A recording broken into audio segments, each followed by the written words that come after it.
कैदी को फिर से अपनी जगह पे लाओ। उसके चेहरे पे कपड़ा डालो। फंदा डालो इसके गले में। तैयार हो जाओ तुम। 1 2 3। सब तो काम कर रहा है लेकिन ट्रैप डोर नहीं खुला है। फिर से कोशिश करो। 1 2 3। नहीं खुला है। कैदी को हटाओ वहां से।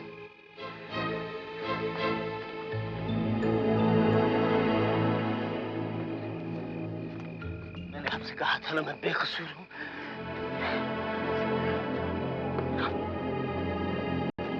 फिर से कोशिश करो। तो खुल गया साहब। लगता है कैदी की वजन की वजह से एक ट्रैप डोर जाम हो गया था। उस पुतले को लेकर आओ जिसका वजन कैदी के वजन के बराबर है।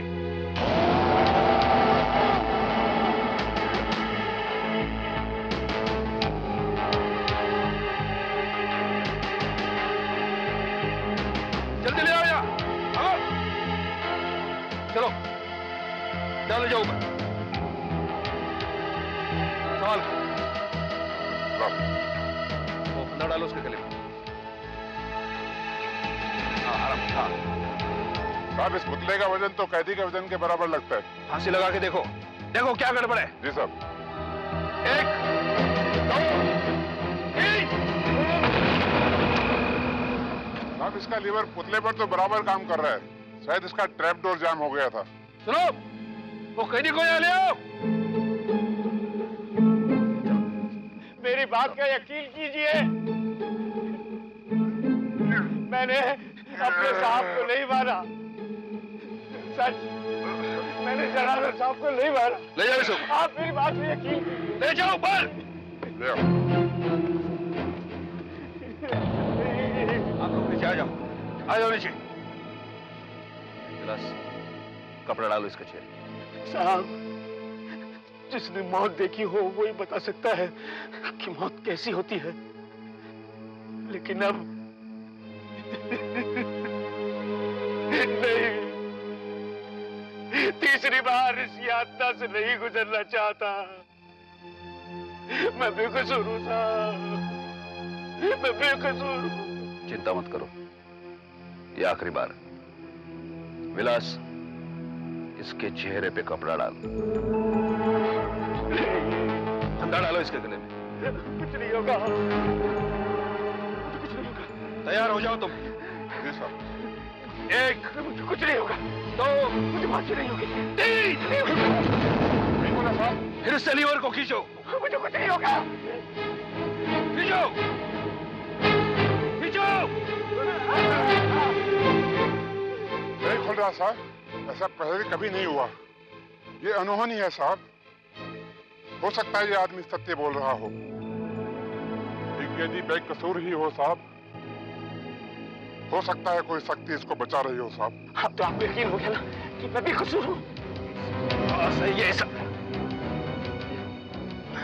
मैं ये तख्ते पे आज तक कभी नहीं चढ़ा हूं, लेकिन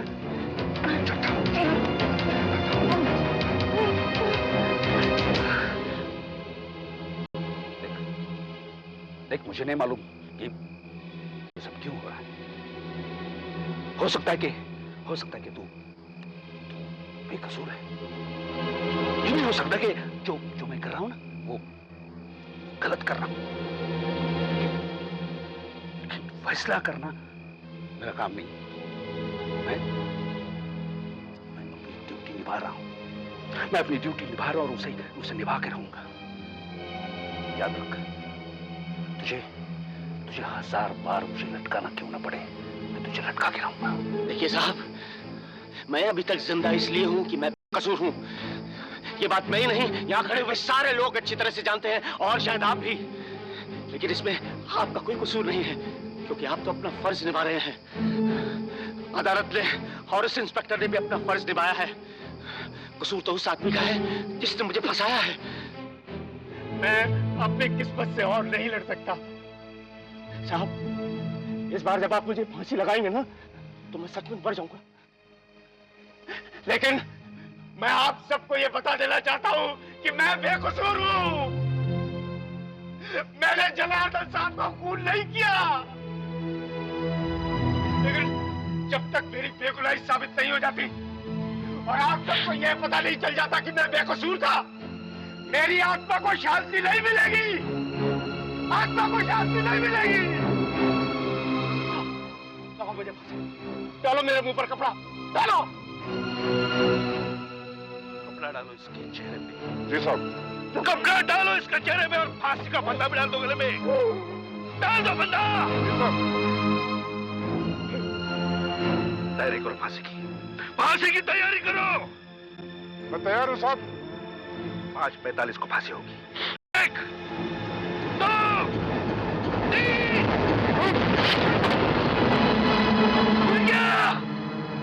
फांसी लग गई साहब। फांसी लग गई। मैंने सुना, लग गई बात। अगर मुझे फांसी रोकने का अधिकार होता ना तो मैं जरूर रोक देता उसकी फांसी। लेकिन नहीं, मुझे वो अधिकार नहीं था। मैं तो सिर्फ अपनी ड्यूटी निभा रहा था।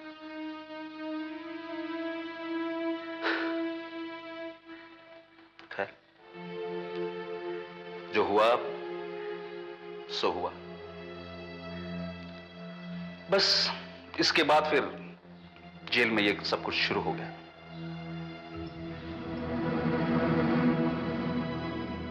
आपका मतलब है कि मुकेश की आत्मा अभी तक जेल में घूम रही है और इंतजार कर रही है कि कब उसकी बेगुनाही साबित होगी। इस बात के अलावा और क्या कहा जा सकता है? बताओ बताओ ना, तुम क्या कहा जा सकता है? इस फांसी का मुझ पे इतना गहरा असर हुआ, इसके बाद इस जेल में फांसी देना मैंने बंद करवा दिया। देखिए, मुकेश तो अब मर चुका है और हम उसे जिंदा नहीं कर सकते। लेकिन जो कुछ भी आप कह रहे हैं, अगर वो सच है तो हमारा फर्ज बनता है कि हम उसकी बेगुनाही साबित करने की कोशिश करें। लेकिन देव साहब, ये आप कैसे कर पाएंगे? इस केस की छानबीन मैंने खुद की थी और अगर उसे फंसाया भी गया था तो फंसाने वाले ने इस बात का पूरा ध्यान रखकर प्लान बनाया था कि सारे मौजूदा सबूत मुकेश के खिलाफ हैं, ये साबित करने के लिए कि वही खूनी है। बात सिर्फ इतनी सी नहीं है। पूरे 7 साल बीत चुके साथ, इतने लंबे अरसे के बाद हम ये सारे सबूत कहां से ढूंढ पाएंगे? ये मैं नहीं जानता, लेकिन कम से कम ये पता लगाने की कोशिश तो होनी ही चाहिए कि मुकेश को फंसाने वाला और जनार्दन का असली कातिल कौन है। फांसी तो उसे होनी चाहिए थी। ये खून जिस जगह हुआ उस जगह का पता मुझे बताएंगे?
जनार्दन साहब यहीं रहते थे? जी हाँ।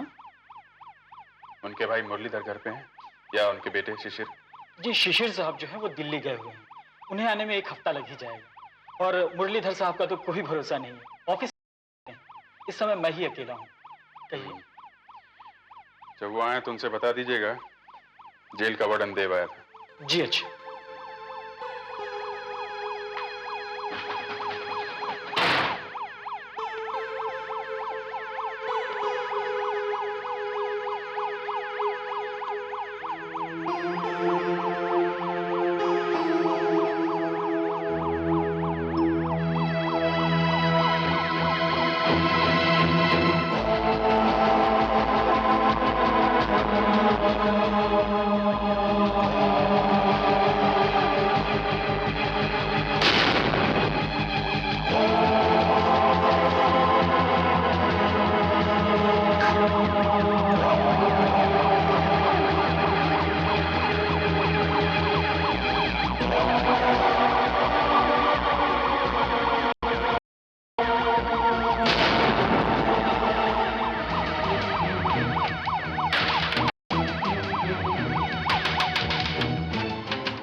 कह रहे थे यहाँ कोई नहीं है। कौन है यहाँ पर?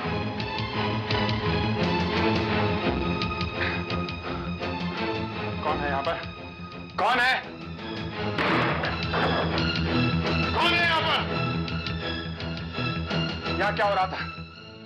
सर मैंने आपको बताया ना कि घर में कोई नहीं। लेकिन मैंने अभी देखा यहाँ कुछ हो रहा था। मेरी बात का विश्वास कीजिए साहब, कोई नहीं है घर। कोई? लेकिन मैंने यहाँ कुछ देखा। मैंने इसका मतलब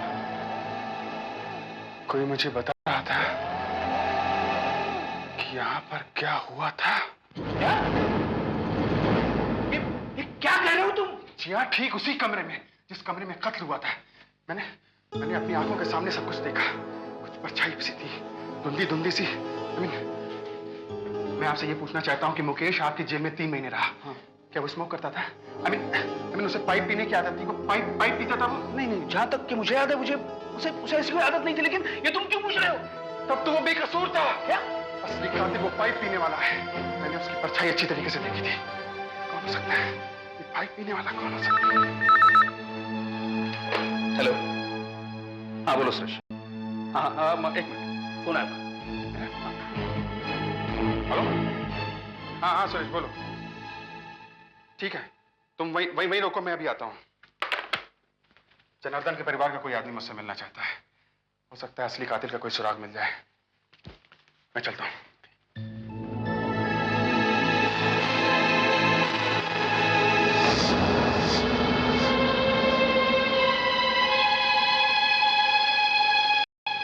माफ कीजिएगा, मुझे आने में थोड़ी देर हो गई। आपको इंतजार करना पड़ा। मैं यहाँ का वार्डन देव हूँ। मुझे मुरलीधर कहते हैं। अच्छा, आप जनार्दन जी के भाई हैं जिनके कत्ल का इल्जाम मुकेश पर लगा था। मुकेश पे लगा था? खून के इल्जाम का क्या मतलब? खून तो मुकेश ने किया था ना? जी नहीं, ये सच नहीं है। किसी ने उसको फंसाया था। किसी ने फंसाया था? जी हाँ, लेकिन मैं जल्दी उसे ढूंढ लूंगा। ये आप क्या कह रहे हैं कि खून किसी और ने किया था? तो कौन हो सकता है? अभी तो मैं कुछ नहीं कह सकता, लेकिन मैं इतना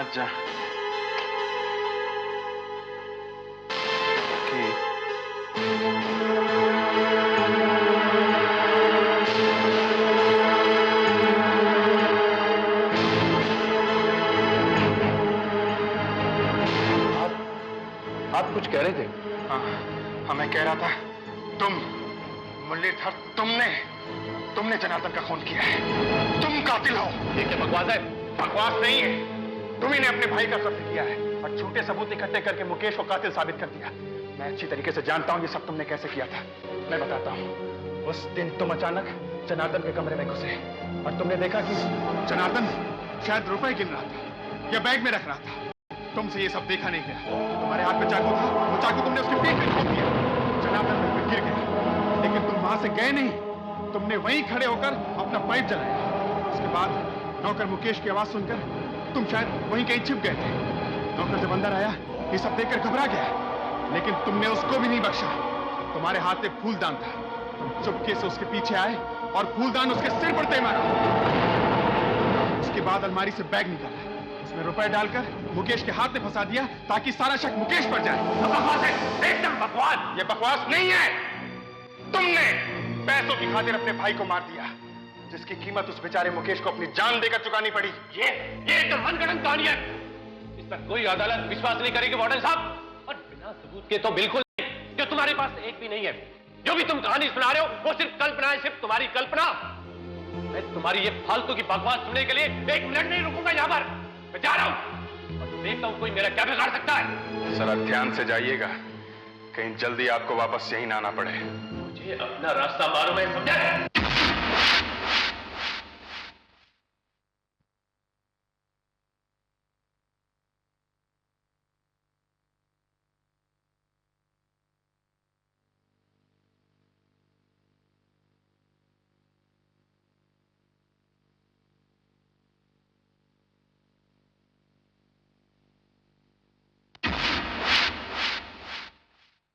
पता नहीं क्या क्या बकबक कर रहा था। 20 सालों के बाद इसे पता कैसे चला? कुछ भी हो, बिना सबूत के ये मेरा बाल भी बांका नहीं कर सकता। देखता हूँ क्या बिगाड़ता है ये मैं कहाँ आ गया? फालतू की टेंशन में मैं गलत मोड़ मुड़ गया। ये बहन कितनी डरावनी लग रही है, एकदम सुनसान। अरे मैं कहाँ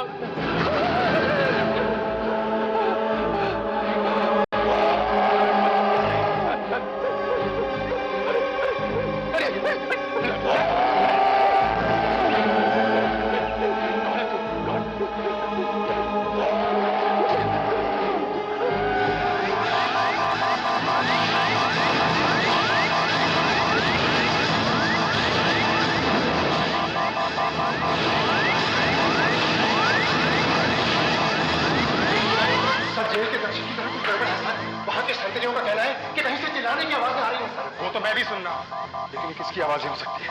और आ भी रही है फांसी के तख्ते के पास ही कहीं से। चलो जल्दी चलो।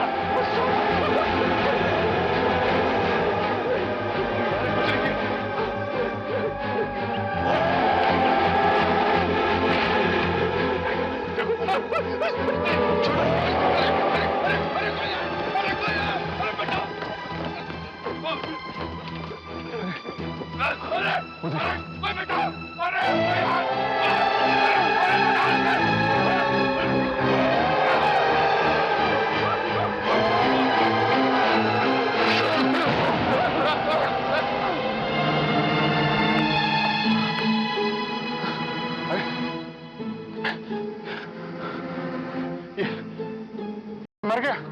मैंने जनार्दन का खून नहीं किया था, मैं बेकसूर था। जब तक असली खूनी को सजा नहीं मिलती मुझे चैन नहीं मिलता, लेकिन अब मैंने असली खूनी को सजा देकर अपना